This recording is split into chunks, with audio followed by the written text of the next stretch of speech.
লিচু চোর কবি কাজী নজরুল ইসলাম। বাবুদের তাল পুকুরে, হাবুদের ডাল কুকুরে, সে কি বাস করলে তারা? বলি থাম একটু দাঁড়া। পুকুরের ওই কাছে না লিচুর এক গাছ আছে না, কোথা না আসতে গিয়ে ইয়া বড় কাস্তে নিয়ে গাছে গিয়ে যেই চড়েছি, ছোট এক ডাল ধরেছি, ও বাবা মরাত করে পড়েছি সরাত জোরে। পড়বি পর মালির ঘাড়ে, সে ছিল গাছের আড়ে।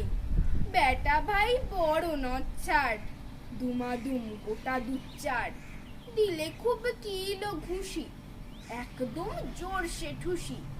আমিও বাগিয়ে থাপড়, দেহাওয়া জাগিয়ে কাপড়। লাফিয়ে ডিংনু দেয়াল, দেখি এক ভিটরে শেয়াল। আরে ধ্যাৎ শেয়াল কোথা, ভেলোটা দাঁড়িয়ে হোথা। দেখে যেই আঁতকে ওঠা, কুকুরও জুড়ল ছোটা। আমি কই কম মোকাবার, কুকুরেই করবে সাবার। বাবা গো মা গো বলে পাঁচিলের ফোকল গলে ঢুকি গিয়ে বসদের ঘরে, যেন প্রাণ আসলো ধরে। যাবো ফের কান মুলি ভাই, চুরিতে আর যদি যাই, তবে মোর নামই মিছা, কুকুরের চামড়া খিচা।